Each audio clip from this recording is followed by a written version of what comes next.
S.1108, filed by Representative Trom Wynn and Senator Roush, an act prohibiting body size discrimination. And the first person to testify is Samantha Powers from Bigger Bodies, Boston.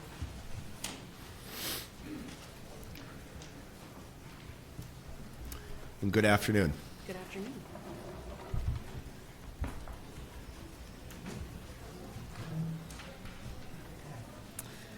Good afternoon, committee members. My name is Samantha Powers. I'm a graduate of Tufts University, a licensed general contractor here in Massachusetts, a resident of Woburn, Massachusetts, and the founder of Bigger Bodies Boston, a local fat liberation community group.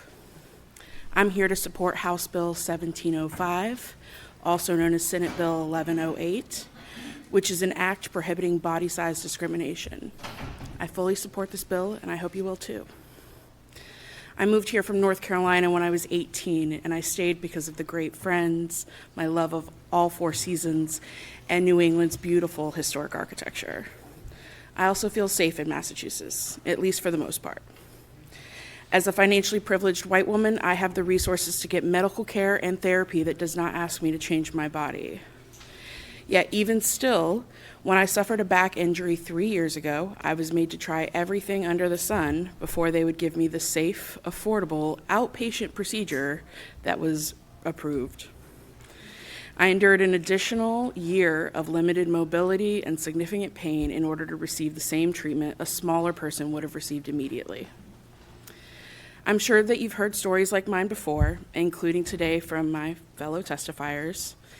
The effects of anti-fat bias and sizeism are all too real for us. So I think there can be no doubt that weight and size discrimination exist. Now the question before this committee is whether or not Massachusetts citizens of size deserve protection under the law.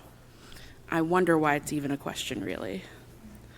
Massachusetts currently prohibits discrimination on the basis of race, national origin, religion, disability, age, sexual orientation, and/or gender identity. And yet, by its omission, I do feel the absence of bodies like mine.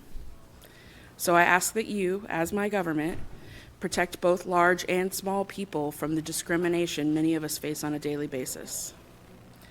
Lastly, because of my significant privilege, I was able to take unpaid time off on less than a week's notice to be here today. I ask that you consider those not as privileged as myself, especially those in communities of color that have been historically excluded from spaces like these. There are many people that this law would protect that cannot be here to represent themselves today. Please consider not just my story, but the many stories you and I can never know. Thank you to Representative Nguyen and Senator Roush for bringing this bill forward. Thank you to the committee for your time, and I hope you will give this a swift and favorable opinion. Great. Thanks so much, Ms. Powers. Appreciate you coming before the committee. Are there any questions from the members? Okay. Thank you so much. Thank you.